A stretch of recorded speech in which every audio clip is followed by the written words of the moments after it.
Maligayang pagbabalik sa Rai Movie Recaps. Narito na naman po tayo para sa isa na namang magandang pelikula na pinamagatang My Wife is a Gangster 3 na napalabas noong 2006. Ito ay patungkol sa isang babae na inakala nilang mahina pero siya pala ay ang boss ng pinakadelikadong gang. Kaya't ano pa ang ating hinihintay? Sit back, enjoy and relax, love you. Nagsimula ang pelikula nang makita natin si Eri Ang. Siya ang anak ng pinakamakapangyarihang boss ng gang na Black Dragon sa Hong Kong. At nang dumalo siya sa isang high-profile gathering ng ama niya ay bigla na lang nagkaroon ng tensyon. Nang ang mga kalaban nilang gang ay sinubukan na insultuhan siya para mapahiya nila ang tatay ni Eri Ang. Pero hindi nga siya nagpadaig sa kanila. Nagsimula na nga lang siyang sumayaw habang hawak-hawak ang kanyang espada sa gitna ng hall. At habang sumasayaw ay pinapakita niya sa lahat ang napakahusay niyang paggamit ng espada dahilan para humanga sa kanya ang mga panauhin. Pero bigla na nga lang may isang lalaki ang nagtapon ng mga bubog sa sahig kung saan nagsasayaw si Eri Ang. Dahilan para magdugo ang mga paa ni Eri Ang habang patuloy pa din siyang sumasayaw. Kahit na nasasaktan siya ay nagpursigi pa rin siyang ipagpatuloy ang sayaw niya para hindi nila maisip na mahihinto siya dahil lang doon. Pero bigla na lang siyang pinagtawanan ng mga panauhin dahilan para maubos na ang pasensya niya at nagmadali siyang nagpunta sa lalaking nagtapon ng mga bubog. At sa isang iglap nga lang ay tinusok niya ang kamay ng lalaki sa pamamagitan ng espada niya. Dahil sa ginawa niya ay naglapitan ang iba pang kasamahan ng lalaking ito pero kaagad naman silang napigilan ng tatay ni Eri Ang.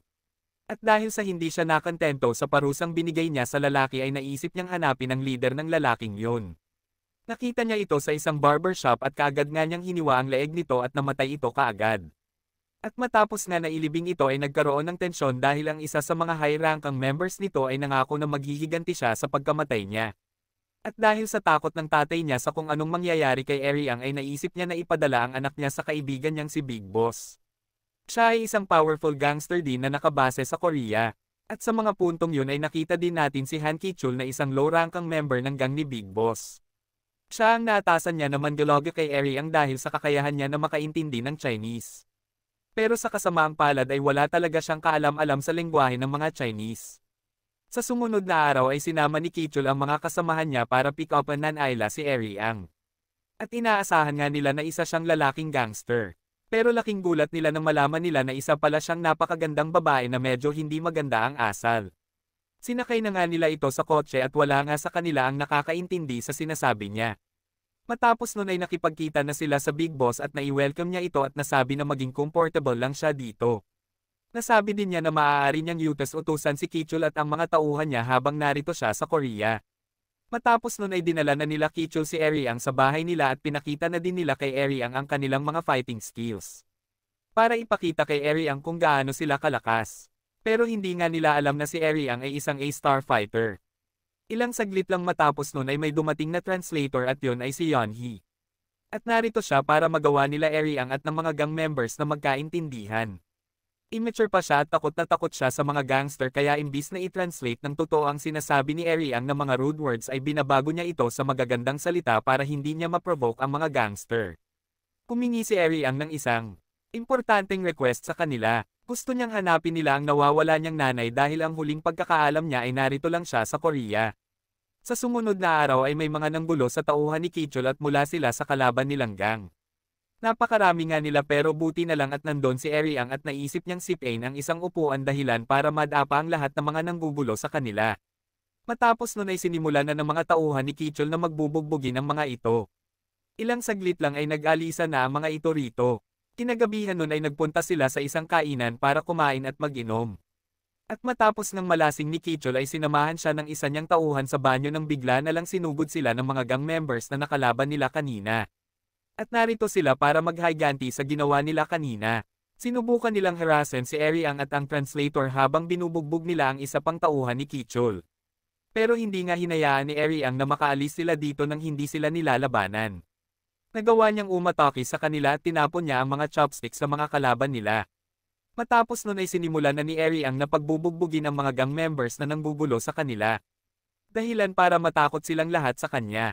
Matapos nun ay binalita nito ang nangyari sa kanila kay Ki-chul at dahil nga sa lasing na lasing si Ki-chul ay hindi niya pinaniwalaan ang kwento ng tauhan niya. Matapos nun ay nag-report ang natalong gang members sa leader nila dahilan para maisip nilang gawing prime target ang gang ni Ki-chul. Matapos nun ay naanyayahan sila Kichul sa headquarters ng gang na tinalo nila.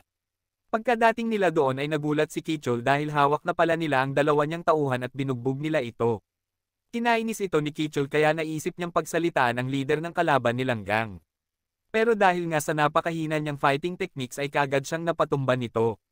Mabuti na lang at naroon si Eriang at tinulungan siya nito. Kumuha siya ng isang mani at tinayra ito papunta sa mukha ng leader at dahil sa ginawa niyang yun ay nagawa ni Kichul na masuntok ang mukha nito at napatalsik papalayo.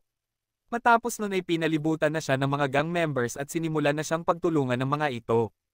At kahit na napakadami nila ay nanatili pa din si Kichul na nakatayo dahil gusto pa rin niyang ma-fulfill ang duty niya na maprotektahan si Eriang.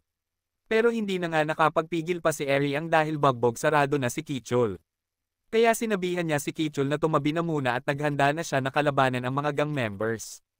At kahit na napakadami nila ay nagawa ni Eriang na matalo silang lahat ng walang kahirap-hirap. Wala pang ang ilang saglit ay nagawa na niyang patumbahin ang mga kalaban. Habang si Kichul ay gulat na gulat sa lahat ng nakita niya. At dito na niya napagtanto na totoo ang sinabi ng tauhan niya na napakalakas ni Eriang. Matapos nga nun ay napagpasyahan na nilang umuwi sa kanila. Hindi pa nga rin sila makapaniwala sa kakayahan ni Eriang at na-impress sila sa galing na ipinamalas niya. Isang gabi nga ay tumambay sila Kichul at Eriang sa labas para mag-relax at uminom.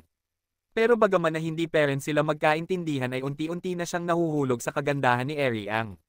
At mukha namang natutuwa din si Eriang na nakakasama niya ngayon si Kichul. Sa sumunod na araw ay nagsalo-salo na sila para sa almusal at sa ngayon nga ay unti-unti na siyang bumabait sa kanila kumpara sa pinamalas niya sa kanila nung una silang magkita. Pero nagawa nga ng translator na i-translate ang mga sinasabi ni Eriang sa isang commanding sentences para magawa niyang matakot ang mga tauhan ni Kichul. Pero ang totoo pala ay gusto lang niyang pagtripan sila.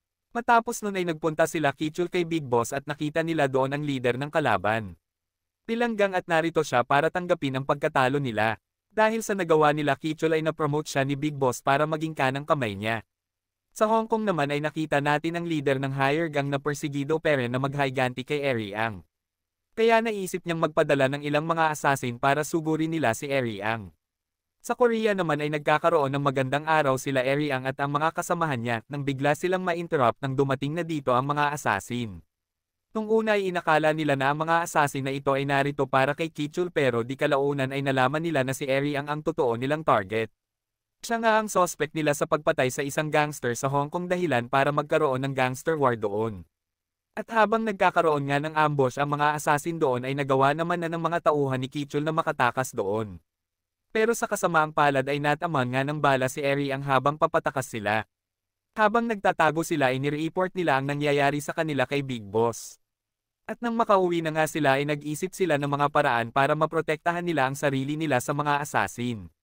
Pero nalaman nila na nagawa na pala ng mga assassin na masundan sila sa bahay nila. Tumakas ulit sila at nahati sila sa dalawang grupo. Si Eriang ay kasama si Kichul at ang translator naman ay kasama ang mga tauhan ni Kichul. Nagmaneho na nga papaalis sila Kichul at Eriang para takasan ang humahabol sa kanilang mga assassin. Buti na lang at nagawa nilang makatakas ng aksidenteng bumangga ang sasakyan ng mga assassin sa isang truck. Matapos nun ay nagpunta sila Kichul at Eriang sa bahay ng mga magulang niya. Naging magandang lugar naman ito para makapagpahinga silang dalawa dito at sa pagkakataon na yun ay naisip ng mga magulang ni Kichul na si Eriang ang girlfriend ni Kichul. At binigay nga nila sa kanya ang family necklace bilang regalo sa kanya.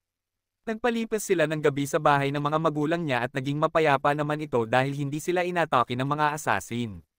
Pero sa kasamaang palad ay ang tatay ni Eriang na nasa Hong Kong ay nasa hindi ligtas na lugar. Matapos nga niya na makipag-meeting sa isa sa mga higher level members niya ay bigla na lang sumabog ang lugar kung nasaan sila. Dahilan para masugatan siya ng husto. Sa sumunod na eksena ay nagkita-kita na ulit silang 5. Naisip nga ni Eriang na lumabas muna para tawagan ang tatay niya pero bigla na lang niyang nakita ang mga assassin na handa nang patayin siya. Bago pa nga magsimula ang laban nila ay nagawa ni Eriang na maghagis ng 3 kutsilyo at nataman nga niya ang 2 assassin na naging dahilan ng pagkamatay ng mga ito. At sa ngayon nga ay ang leader na lang ng assassin ang natitira. At siya nga din ay isang alpha female at matapos nun ay nagkaroon silang dalawa ng matinding labanan at ang bawat isa sa kanila ay pinapamalas ang angkin nilang lakas. Nagagawa nilang iwasan ang atake ng bawat isa habang patuloy na inaatake ang isa't isa. Pero nagawa nga ng kalaban niya na patunayan na mas malakas siya dahil sa nagawa niyang masugatan si Eriang. Dahil doon ay naisip na nga lang ni Ariang na gamitin ang kanyang talino at nagtago siya sa isang haystack. Sinimulan nga ng assassin na pagsasaksakin ang mga haystack pero sa pagkakataon na yun ay nagawa ni Ariang na maunahan siya at nasaksak niya ito sa tiyan nito. Matapos ng laban nila ay nalaman na nila kung saan nakatira ngayon ang nanay ni Ariang. At nagmadali nga siya para makita siya. Pero nang makarating siya doon ay nalaman niya na meron na palang bagong pamilya ang nanay niya at masaya na nga ito sa buhay niya ngayon. Dahil doon ay naiyak na lang si Ariang na umalis at hindi na din niya kinausap pa ang nanay niya. Matapos noon ay umalis na siya sa Korea kahit na nagtapat na si Kichul nang nararamdaman niya para sa kanya.